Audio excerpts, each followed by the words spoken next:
cultura. Este es un texto de Margulis, de Mario Margulis, que es un argentino, y encuentro importante la propuesta de hablar sobre la sociedad, la sociología de la cultura. Sobre todo es para que podamos como darle una mayor contención, ¿no es cierto?, a este primer momento, a este primer acercamiento de la conformación de la sociedad. Habíamos hablado en principio desde el pensamiento griego y habíamos explicado cómo nos formamos y cómo se construyen las sociedades, ¿no? Visto desde ahí, hablar de la cultura y mirar estos primeros conceptos, digamos, ¿no es cierto?, sobre la dimensión de la cultura, siempre es importante para poder entender, ¿no es cierto?, cómo es que se van construyendo, deconstruyendo, cómo se generan, se destruyen y se regeneran, ¿no es cierto?, los procesos culturales.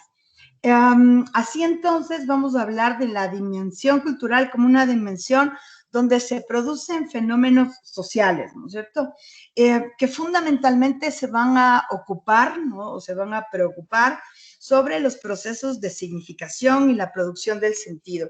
Cuando hablamos de los procesos de significación y de la producción de sentido, hace referencia a que cada acción en la cual está inmerso un ser humano, siempre nosotros los vamos a ir representando, es decir, los vamos a intentar justificar dándoles un sentido. Vamos construyendo lo que decimos muchos, estos imaginarios, ¿no es cierto?, sociales, que son producto de la cultura. La noción de la cultura, digamos, dentro de esta dimensión, se ocupa sobre todo, como les decía, de los procesos, es decir, cómo es que se va formando, ¿no es cierto?, una costumbre que después se convierte en parte de la identidad, en parte de la vida de los sujetos. Y se va, ¿no es cierto?, cultivando a través del tiempo. Piensen, por ejemplo, nosotros tenemos destinado por ahí un día en el año, que es el 2 de noviembre, este Día de los Muertos, ¿sí? Cada vez uno puede mirar que hay una menor población que va o que sigue cultivando esta costumbre, ¿no es cierto?, sobre la idea de llevar la comida hacia las tumbas y compartir esa comida, que era, digamos, la comida favorita o preferida del muerto, y compartirla en familia y compartirlo con el ausente. ¿Me explico? Vean, los andinos, yo encuentro así como muy sabios también en la conformación de su cultura. Si se fijan, ellos siempre van a preocuparse sobre el pasado, ¿cierto? Los andinos no se preocupan sobre el futuro, ¿ya?, sino sobre el pasado, porque ellos dicen que desde el pasado se da un futuro. O sea, el pasado es el que deben cuidar, el pasado es el que deben cultivar, ¿no? Por eso, en los andinos, también hasta ahora, pues su imaginario, su proceso de significación en relación a las personas ancianas es distinta de quienes han hecho, ¿no es cierto?, los mestizos, quienes han hecho de su cultura de significación una reproducción respecto a la vejez y a la juventud brutal, ¿no? Es decir, la vejez es aburrida, no entiende nada, son lentos, para los mestizos, ¿no es cierto?, producto, digamos, de esta traspolación que hacemos desde el pensamiento occidental, pero los andinos no, ellos van a seguir cultivando. Entonces, esta idea de la dimensión cultural, como les decía, se va a preocupar de esos procesos de significación, es decir, irnos preguntando, ¿no?, ¿por qué los andinos siguen en esta práctica respecto a un día del año especial, compartir su comida, ¿no?, con los muertos? Pensar en cuál es el sentido de esa acción, porque de hecho, lo que sí está claro es que el muerto no está muerto, pero para ellos la idea del compartir es la que le va a dar la significación y el sentido. Si se fijan entonces, todos los hechos van a ser significativos para darle sentido a una cultura y para hacer esa producción de sentidos, ¿cierto? Lo importante es que nosotros, desde nuestro lugar, que sería como el conocimiento, la academia y el pensamiento, sería sobre todo el lograr analizar para explicar, ¿no es cierto?, cómo es que se dan esos procesos de significación. Entonces, en principio, determinar que la cultura sobre todo va a ser eso, significación, es decir, sentido. Nada es porque sí. Fíjense, nada es casual, todo es causal, todo va a ser causal. Además que la cultura, a partir de sus significaciones, produce algo que es bien interesante, ¿no? Por eso es la sociología de la cultura de Margulis, porque produce una, digamos, compartes, ¿sí? O sea, vos puedes compartir, ¿no? Las miradas, los sentidos, estos procesos de significación terminan siendo compartidos, porque no se reduce solamente, ¿no es cierto?, a 8, 10, 15, 20 personas o a una nacionalidad, ¿no? Me refiero, por ejemplo, a los andinos, sino que se comparte y se va reproduciendo ese sentido. Así también podríamos explicar por qué, ¿no es cierto?, esta significación compartida de dejar de comer en las tumbas el 2 de noviembre se vuelve, ¿no es cierto?, una cultura que, si ustedes se fijan, compartimos de espacios, compartimos memorias, pero, sin embargo, también así tenemos distancias en la configuración de los procesos significativos, ¿sí? Digamos, este compartir de sentidos, de este compartir de culturas, de este compartir de significaciones y de producción, se dan a través de dos elementos. El primero es el mensaje y luego son las acciones, ¿no? Que además tanto los mensajes como las acciones resultan ser dicotómicas, es decir, la una se sostiene en la otra, ¿sí? Vos emites un mensaje y produce una acción, ¿ya? La acción puede ser material o inmaterial, no interesa, ¿no? El mensaje puede ser implícito o explícito. Fíjense que generalmente los mensajes terminan siendo implícitos, es decir, no dichos, ¿no? Pero a partir de esta relación dicotómica, los sujetos vamos a ir, ¿no es cierto?, en esta suerte de compartir, ¿no?, nuestras acciones, porque finalmente así es como vamos heredándonos, ¿no? Fíjense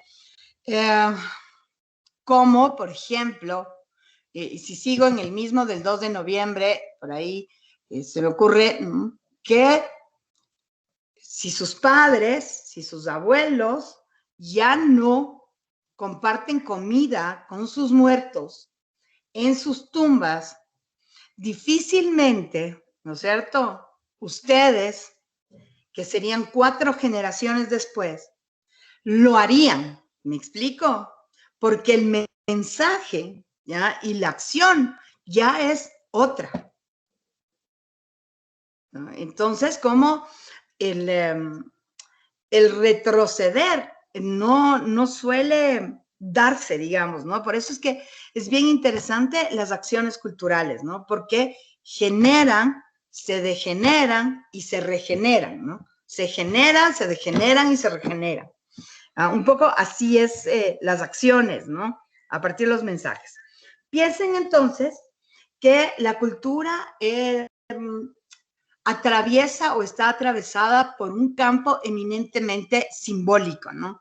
Pensemos que lo simbólico es el momento en el cual el signo está sobre los seres humanos, ¿no? Porque los signos es todo lo que nos rodea. Todo lo que nos rodea son signos, ¿no? La semana o hace 15 días me parece que en alguno de sus grupos hablábamos de las significaciones y del maestro Saussure, ¿no? Entonces, todos son signos, todo existe porque existe la palabra. Sin la palabra, y no intento, digamos, mover la fe de nadie, sin la palabra, Dios no existe, ¿no? Dios existe a través de la palabra, ¿no? Porque lo representamos con la palabra. Las montañas existen porque existe la palabra, ¿viste? O sea, no es que, digamos, estos accidentes geográficos dependen de la palabra, no. O sea, las montañas están, pero así como están las montañas, están los nevados, así están, qué sé yo, ¿no? Colinas, ¿no? Que todas son distintas elevaciones geográficas. Pero la montaña es montaña, la colina es colina, el nevado es nevado, y cada uno va a tener su significado y su significación, ¿ya? Todos son signos. Y el signo siempre va a estar al servicio de los seres humanos. ¿Por qué? Porque nosotros somos los que los creamos, los que los convenimos, y cuando ya no los necesitamos, los desechamos. Sin embargo, cuando llega la categoría de símbolo, es cuando el signo termina por definir la vida del ser humano. No al revés, es el único momento. Piensen, por ejemplo, por la idea, ¿no es cierto?, de madre, la gente da la vida. No importa si es tu madre biológica, no importa si es tu abuela, no importa si es tu tía, no importa.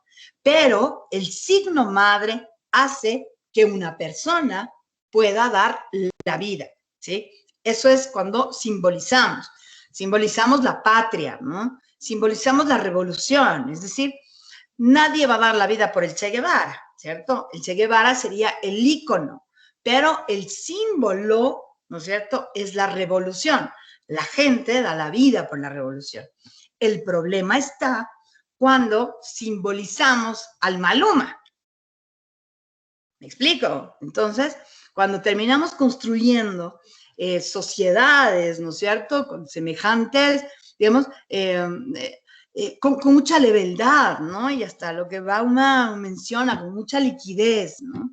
Y una característica de la posmodernidad que termina siendo el depende, ¿no? Que es mucho lo que es su generación. Si uno les dice, ve, y a vos, ¿qué onda? ¿Te gusta el helado? Depende, ¿no? O sea, ¿de qué dependen?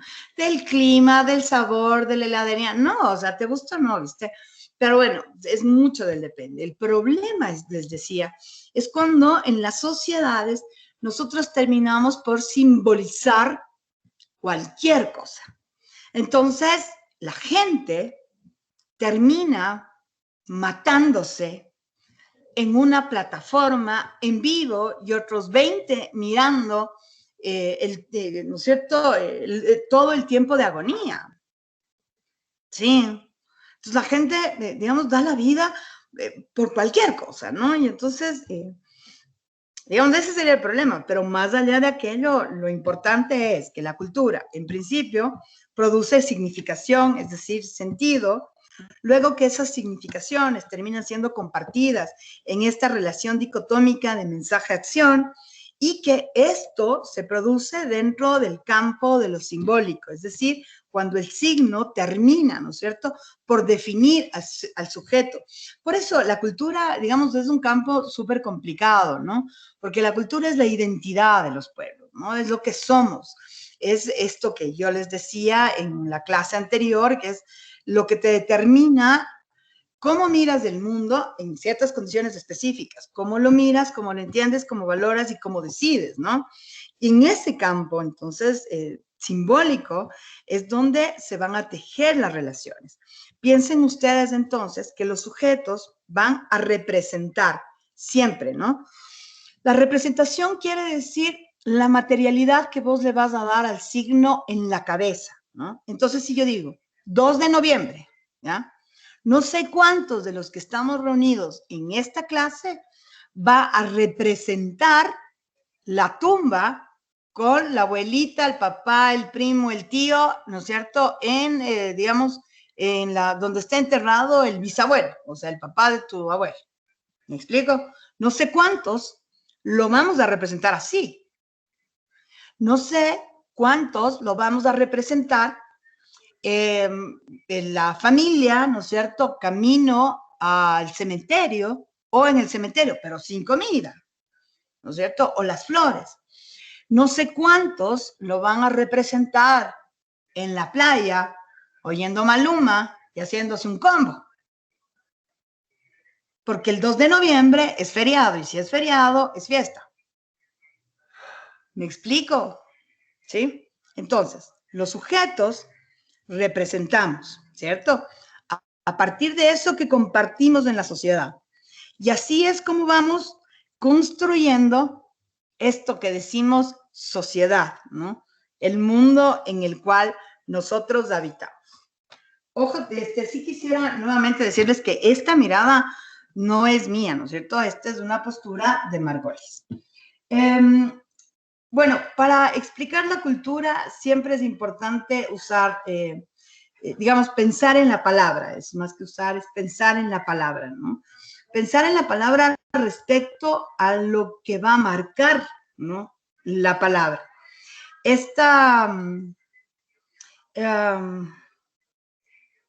no sé si nuevamente usar la significación de la misma, ¿no?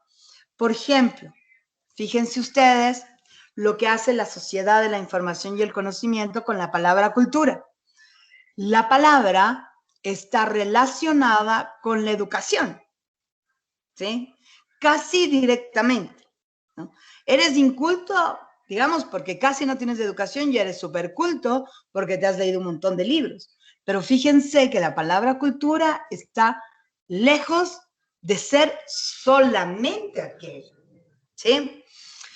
Cuando en el siglo anterior, es decir, en el siglo XX, a finales del siglo XX, hay estas dos generaciones económicamente activas que migran hasta España, la mayoría, Europa y otros a los Estados Unidos, gracias al señor que tienen de presidente ahora, por el voto de muchos. Bueno, fíjense que cuando llegamos nosotros, ¿no es cierto?, a esa España, pues nos adueñamos de un parque que le decían el Parque del Retiro, creo, el Retorno, una cosa así. Un parque donde el fin de jugaban el boli, ¿no es cierto? 3 aquí, 3 allá, ponían el hornado, las cervezas, y recreaban del otro lado del mundo, del otro lado del charco, lo que aquí lo habíamos cultivado, ¿sí? Entonces ahí noten dos cosas. La migración no es solamente el movimiento de personas, ¿no? Es todo lo que lleva la persona, que es un poco también cuando nos trajeron.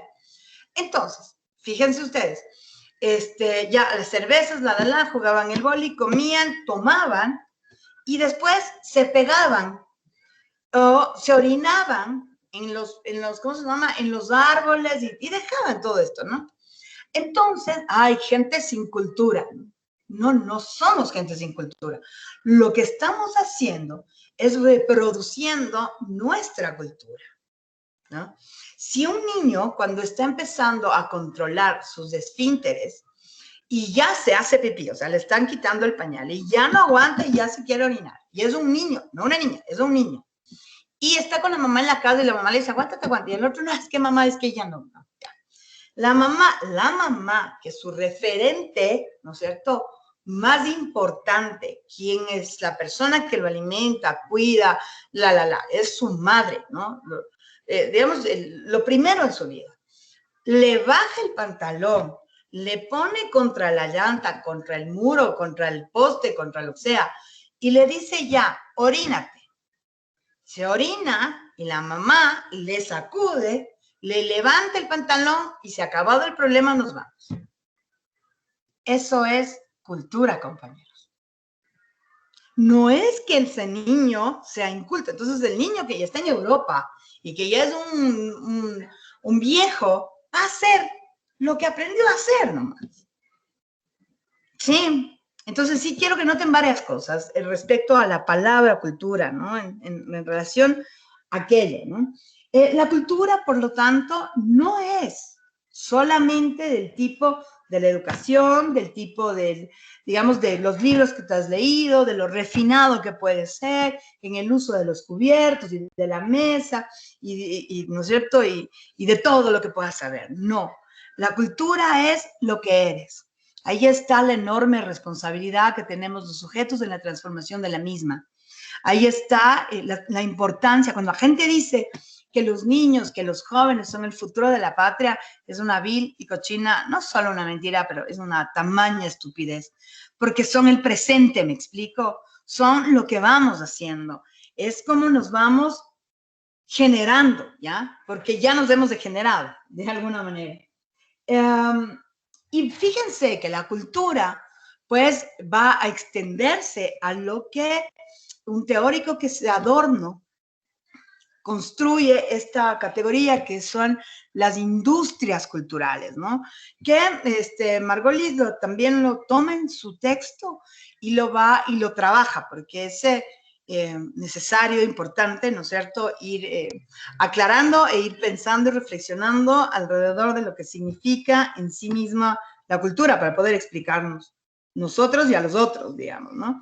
Entonces, esta categoría de las industrias culturales tiene como vehículos, ¿no es cierto?, a estos medios masivos, ¿no? El cine, la tele, la publicidad, hoy el internet, la prensa en su momento, ¿no? Fíjense que la televisión es una tecnología súper interesante por lo siguiente.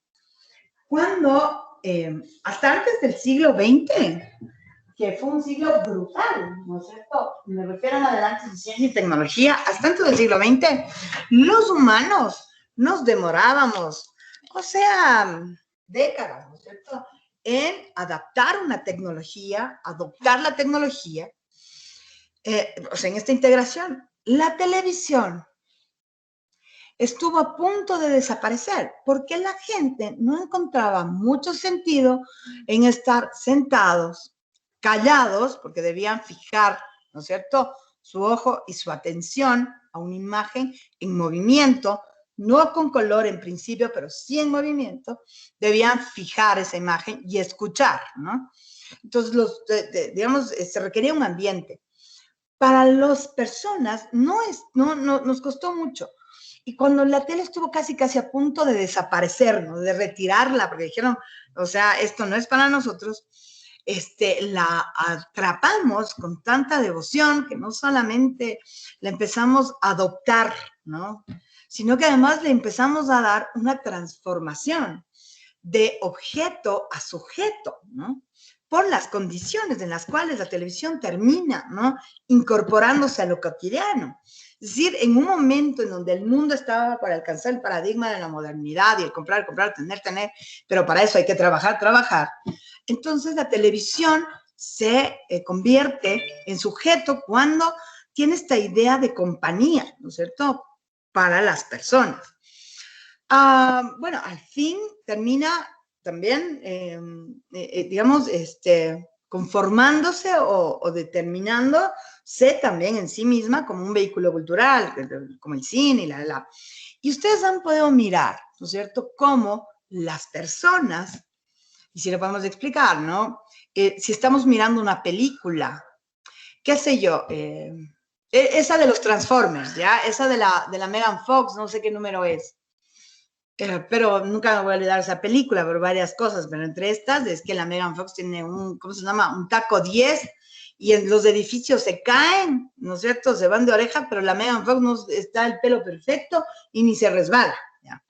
Pero en esa película, fíjense ustedes, lo que hacen los vehículos culturales y las industrias culturales, la industria de la cultura a través de sus vehículos.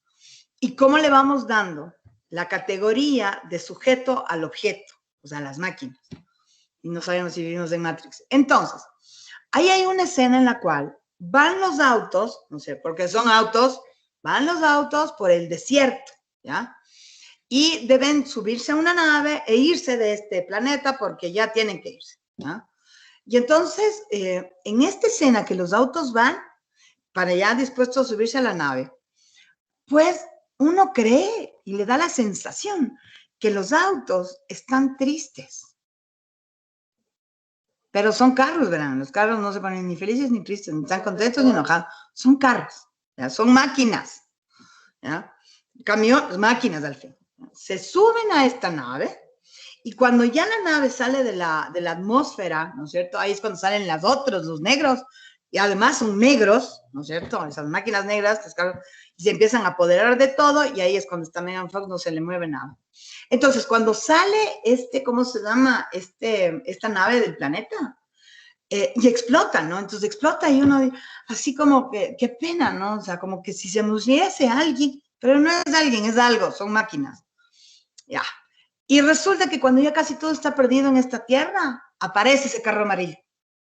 Y la gente en el cine es como ¿no? Así como un alivio colectivo, una alegría efusiva. Y si vos dices, a ver, si yo me lo pienso, ¿no es cierto? Más allá que le den el carácter de sujeto al objeto, ya.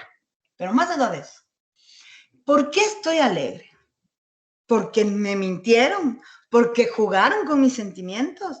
Y yo creí que estos ya habían desaparecido cuando explota.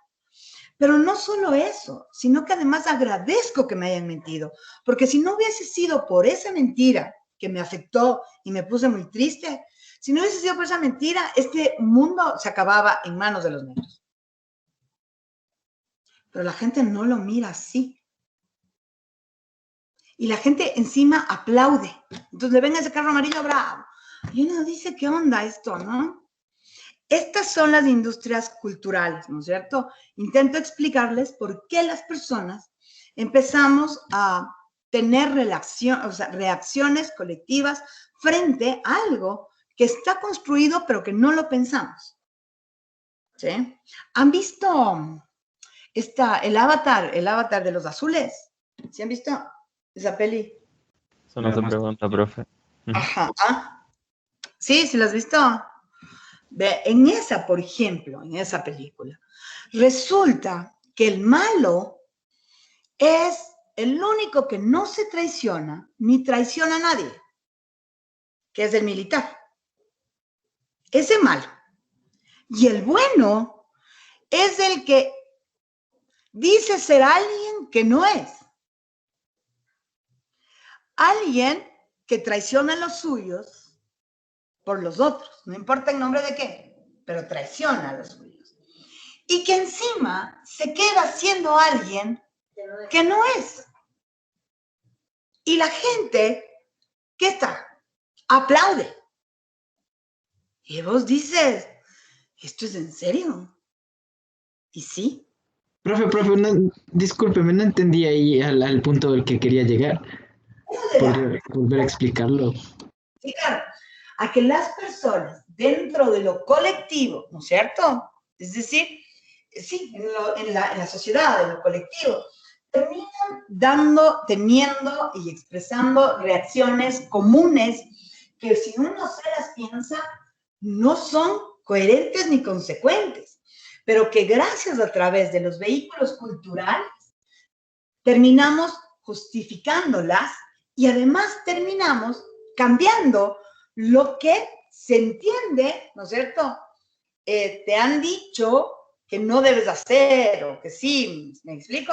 Entonces, por eso les ponía el ejemplo de la película del Avatar, ¿no? Antes ya les había puesto de la, ¿cómo se llama? De los Transformers. Y sobre todo pongo la del cine porque cuando íbamos al cine, ¿no es cierto? Ustedes se habrán dado cuenta que la gente aplaude, ¿no? O que así, o sea, son reacciones colectivas, ¿no? Se ríen en colectivo. Y vos, si te quedas pensando y dices, ¿de qué carajo se están riendo? Porque eso chistoso no es. Ah, pero no importa, ¿no? O sea, nadie te lo piensa. Está construida, es una industria. La industria no es solamente de productos tangibles, sino también intangibles, que terminan siendo los más peligrosos porque se terminan llevando generaciones enteras y sociedades enteras, ¿no? Creyéndose, por ejemplo, en el Avatar, les decía como ejemplo, en la película de Avatar, donde el único que no se traiciona ni traiciona a los suyos y es firme, vive y muere en lo que cree, es el malo. O sea, el militar. Y el que es mentiroso, el que parece ser una cosa, pero no es, porque es otra.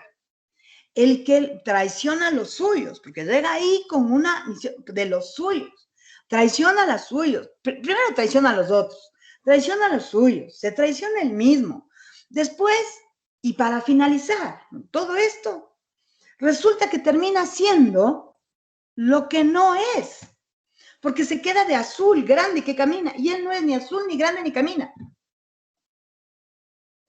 Profe, pero es que él se dio cuenta de que su ideología era cuestionable moralmente, que Por estaba dos. discriminando O a la sea, gente ¿cuál? inocente. ¿Cuál? Profe, ¿De cuál? ¿Del militar o del avatar? El El muchacho, azul. el paralítico. Pero claro, siempre, o sea, de hecho, vos me dices, este hombre nunca tuvo ideología. pero profe, ¿no termina siendo lo mismo que generan todo ese tipo? O sea, bueno, el ser humano está acostumbrado, según lo que yo pienso, a tener compasión de las personas que creen tener menos libertades que los otros. Pero a la final la película no termina siendo una expresión tal cual la ideología de género que se trata de ver ahora. No sé si de género, pero, y no sé ¿Cómo? por qué de género. O sea, Es más pero racista, ¿no? Contra los azules. es que termina eh, desbaratando lo que la gente suele decir, ¿no? Lo que importa es lo que tienes por dentro. Lo que importa es... No, no, porque finalmente la apariencia en el vehículo cultural dentro de la industria es lo que determina. Porque si no fuese porque eso determina, explíquenme ustedes cómo hay tanto rating en realities donde las personas quieren dejar de ser lo que son para convertirse, ¿no?, en lo que no son, en nombre de ser más aceptados, de tener una pareja y de así recrear la felicidad. Y yo digo, ¿qué sentirán esas personas al verse al espejo? Por eso, si ustedes se fijan, en la película del Avatar no hay espejos, porque no es.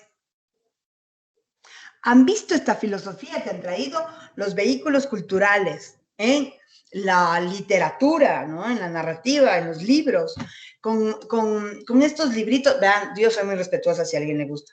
Con estos libritos, solo les invito a pensar, con estos libritos de La culpa es de la vaca, La tacita para el alma, ¿cómo es? El pez grande no sé cuánto, el ratón se comió el queso, y estos libros de autoayuda y de no sé qué, donde realmente lo único que hacen, primero, es que te duela más, ¿no es cierto? Cómo llevar el luto de la separación, ¿no? En recetas, como que los humanos podemos ir adaptándonos a aquello. Recuerdo una de las historias en esta de La culpa es de la vaca, ¿ven? Que es tenaz, ¿no? Que un día también mi padre me la decía. Que es en una hacienda ha habido un caballo. Este caballo se enferma. Entonces, este caballo además ha sido el caballo que más ha sabido querer y amar el dueño de esta hacienda. O sea, el dueño veía por los ojos del caballo, todo era el caballo. Y entonces, claro, el caballo se enferma, trae al veterinario, el veterinario le dice, verá, si hasta el viernes este caballito no se levanta, entonces no hay más que sacrificarlo. Y esto que le dice el veterinario al dueño de la hacienda alcanza a oír el puerco. Y entonces el puerco iba todos los días de mañana, tarde y noche. Ve, caballo, te van a levantar. Levántate, caballo. Ve, caballo, todos los días, toda la semana. Llegado el viernes, el puerco le dice, ve, caballo, es viernes, ahora sí ya te van a matar, levántate. Y entonces llega el veterinario y sucede este inesperado hecho y el caballo se levanta. Tan alegre y tan contento estuvo el dueño de la hacienda que en una orden, hagamos una fiesta, maten al puerco. Pero si ustedes se fijan, esta literatura, esta filosofía de esquina, ¿qué nos está enseñando? Ve por ti, no por el otro. Fíjate en ti.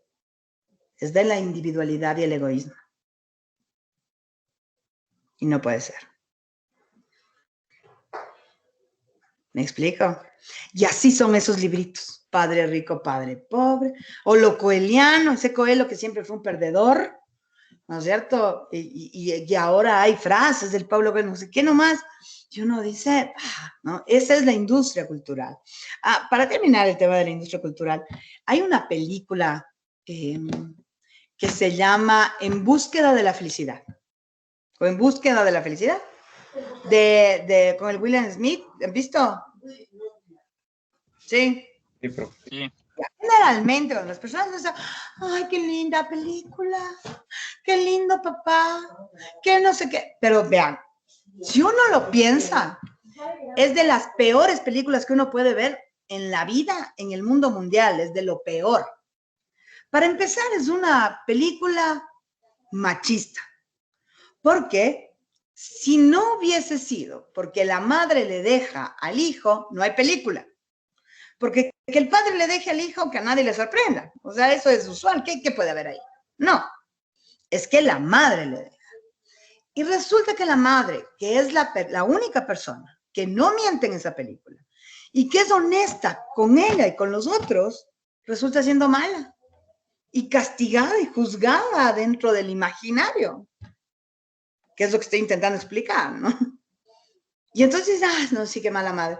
¿Por qué? Porque ella dice, a ver, yo con esto no puedo. Y no puedo, no estoy bien. Este hijo nuestro va a estar mejor contigo que conmigo, porque esto me rebasa. Díganme si eso no es más honesto. Pero no, esa es la mala. Y el otro, que toda la película miente, que nunca, o sea, si toda la película miente, nunca dice la verdad. Que a él le vale y le determina y reafirma el mundo de las apariencias.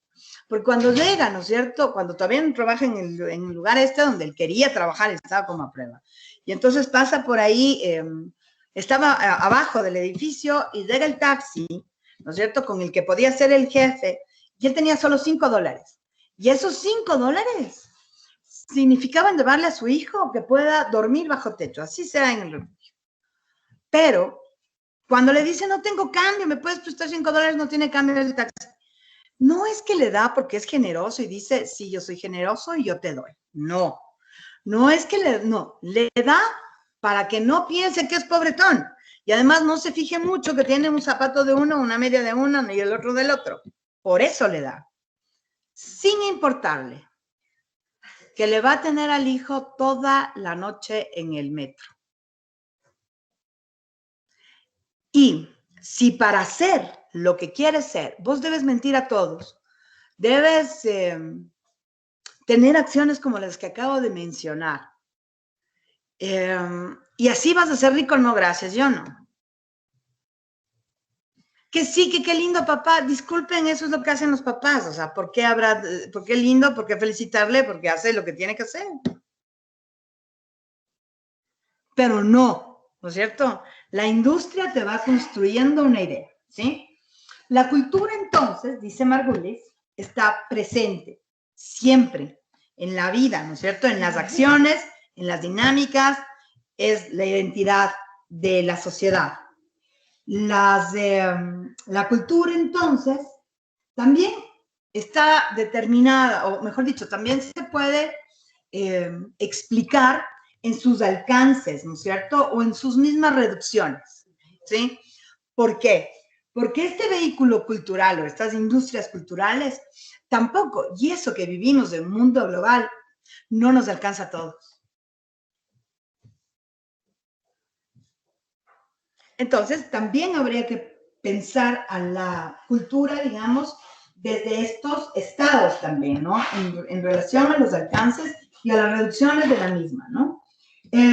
Las culturas, o la cultura en sí misma, o las culturas distintas, van a ser, y nuevamente lo vuelvo a mencionar, van a ser identidad, se van a presentar en formas, en maneras, ¿no es cierto?, en manifestaciones mismas que van a tener características, y lo más interesante es que estas van a definir en mucho la vida de los sujetos, en cada uno de los niveles que el sujeto vaya a interrelacionarse. Puede ser incluso con uno mismo, o intra o interrelacionarse. Y la cultura va a producir prácticas culturales, ¿no es cierto? Que son todas estas acciones determinadas en lo que hace que haya unos sujetos que vayan a comer el 2 de noviembre en la tumba de sus muertos la comida que más gustaba a los muertos, por ejemplo, ¿no? Esa es una práctica cultural. Una práctica cultural es, qué sé yo, que como además en este lado somos bien cíclicos,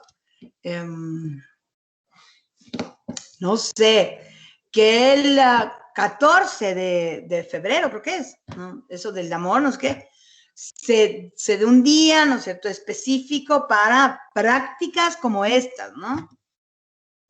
Que a través de la industria, pues, genera alta rentabilidad, digamos. Si se fijan ustedes, la cultura entonces también a través de sus mismas prácticas terminan siendo acciones de colonización, colonizadoras, ¿no? Entonces la colonización ya no va a ser solamente una colonización geográfica, como fue en un momento de la humanidad, ¿cierto? ¿Ya? Digamos, cuando aparecen por acá en el siglo XVI, en el 1500, ¿no es cierto?, cuando aparecen por acá, esta es una colonización geográfica. Pero con la cultura, con la industria sobre todo, la colonización y las prácticas, ¿no es cierto?, se vuelven, digamos, dice Margulis, más eurocéntricas, ¿no? Más occidentales. Donde las costumbres, donde las formas de vida, donde el entender, donde la producción siempre va a estar determinada dentro de lo que se dice en la teoría nosotros y los otros, ¿sí? El ser humano cada vez será entonces, dice Margulis, cada vez será entonces menos natural y más cultural, que es lo que pretendo demostrar en esta clase, ¿no? Que los seres o los sujetos somos siempre más culturales y menos naturales. Por lo tanto, cuando decimos, ¿no? ¿Y cómo te fue? O cómo estuvo, ¿no? O cómo es una chica. Normal. Pero ¿y qué es normal, no? ¿Qué es normal? Si se fija la palabra normal, viene de norma, ¿no? De normalizar, de estandarizar, que de alguna manera ha sido esta intención occidental, digámoslo así, ¿no? Entonces, a veces hasta nos esforzamos mucho en naturalizar lo que no es natural y sí es cultural, ¿sí? La cultura forma entonces, ¿no? Cómo se vive y también cómo se puede vivir, ¿sí? La cultura se puede mostrar a través de las prácticas, a través de los discursos, a través de las acciones, ¿no es cierto?, de los pensamientos, ¿ya? Así nos hacemos como sujetos. Así es como nos vamos explicando. ¿Hasta ahí está claro? Sí. Ya, sí, supongo que sí, chéverísimo, ¿ya? Toda vez que hemos podido hablar, ¿no es cierto?, sobre este primer momento para siempre poder explicar las etapas del proceso civilizatorio y estas etapas históricas de la humanidad. Entonces, vamos a empezar a hablar o a trabajar, digamos, este periodo de la humanidad que va entre el siglo X y el siglo XV, que es la Edad Media, ¿no? La Edad Media, que es un momento en la historia de la humanidad donde, si lo pensamos desde lo económico, está determinado en lo que decíamos el feudalismo, ¿cierto? Este feudalismo, el cual no le daba la posibilidad a un sujeto, no sé si hasta usar la palabra sujeto, en ese momento, piensen ustedes, no habían ciudadanos, no habían personas, ¿no? De este ser, ya de este sujeto, no tenía posibilidad alguna de poseer nada, ni siquiera su propia vida, ¿no es cierto? todo estaba, absolutamente, todo estaba en una calidad de subordinación. Siempre estaba subordinado y piensen, y fíjense ustedes que es bien interesante porque está pensado, denme un segundo, solo un segundo ya, está, ay, he sacado la cámara, no sé ni a qué rato habré sacado. Está pensado esta idea de la de estar subordinado a la propiedad. Y digo, hace rato que hablábamos del poder de las palabras, ¿no? El tema de la propiedad quiere decir que el poder, ¿no es cierto?, estaba sostenido en los reyes, en la nobleza. Un rey no era rey porque él quería ser rey. Yo rey, no. El rey era rey porque Dios quería que él sea rey. Por lo tanto, el poder se sostenía, ¿no?, este poder feudal, en el rey y en quien quería que sea rey, que dicen Dios. Por lo tanto, ahí está la institucionalidad de la iglesia que ejercía un estricto y real poder, ¿no es cierto? Los reyes tenían como propiedad todo. Los sujetos eran propiedad del rey. El rey decidía si se iban a la guerra o no, y quienes se iban, las tierras que trabajaban, no eran unas, digamos, no la tierra, ni la casa en la que vivían, ni la producción que tenían de la tierra les pertenecía a quien trabajaba la tierra, ¿no? La tierra es de quien la trabaja, no, eso no. La tierra y la producción y las vidas, todo era del rey. El rey te hacía el favor de darte una tierra para trabajar. El rey te hacía el favor de darte un lugar para vivir, aunque la casa la hagas tú. El rey te hacía el favor, ¿no es cierto?, de elegirte como soldado para que mueras por él. El rey te definía todo. El sujeto no tenía ninguna propiedad, ¿ya? Todo propiedad del rey. Y la iglesia era quien vigilaba, ¿no es cierto?, que esas personas, que esos sujetos cumpliesen a cabalidad su rol subordinado de propiedad respecto al rey. En ese momento, ¿no es cierto?, el poder del rey, el poderío de los reinados y de los principados estaban determinados en la extensión geográfica que poseía, ¿no? El poder estaba en la extensión, era eminentemente geográfico en ese momento, digamos así. Los reyes, bueno, definían, digamos, absolutamente toda la vida de los sujetos, toda la vida de los sujetos. Y los sujetos debían otorgar al rey siempre obediencia y lealtad, siempre. Como verán, entonces, esos sujetos no tenían absolutamente posibilidad de nada, ninguna idea de mejoramiento, ninguna idea de progreso, de desarrollo, de nada, ¿no? Y esto sin contar, bueno, la iglesia vigilaba que no se estén cogiendo, digamos, que no declaren una producción y que sea otra, que no haya, digamos, como conflictos y que sobre todo, además, que no estén como sembrando ningún tipo de rebelión, de indisciplina o de descontento, porque además esto es lo que Dios quería, ¿no? Es que Dios quería que Él sea rey y Dios quería esa vida para esos sujetos y todo estaba alrededor de Dios. Cualquier sublevación no era solamente al rey, era sobre todo a Dios. Entonces la iglesia tenía un manejo y un control sobre absolutamente todo, ¿no? Si pensamos en lo social, las clases, por ponerle un nombre, ¿no?, estaban determinadas primero y siempre en el rey y en la monarquía que estaba ahí representada. Luego venía el clero, la iglesia, la institucionalidad que vigilaba, ¿no es cierto?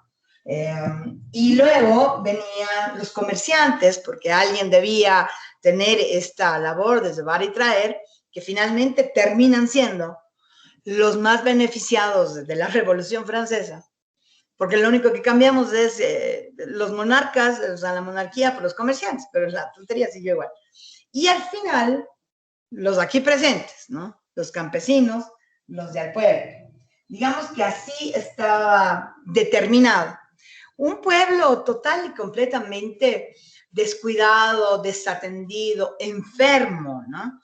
Por eso, entre otras cosas, termina este periodo, ¿no? Entre el siglo X y el siglo XV, son 5 siglos del oscurantismo, ¿no? Termina,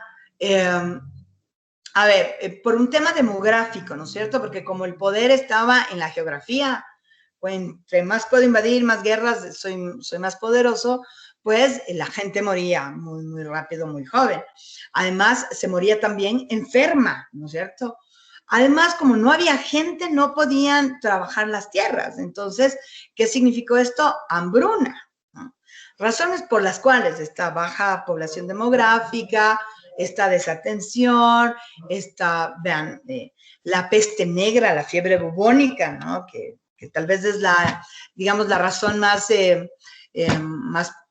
fuerte, ¿no? Por la cual termina este periodo de la historia en la humanidad, que era, ¿no? Esta transmisión de la enfermedad a través de los piojos y de las pulgas.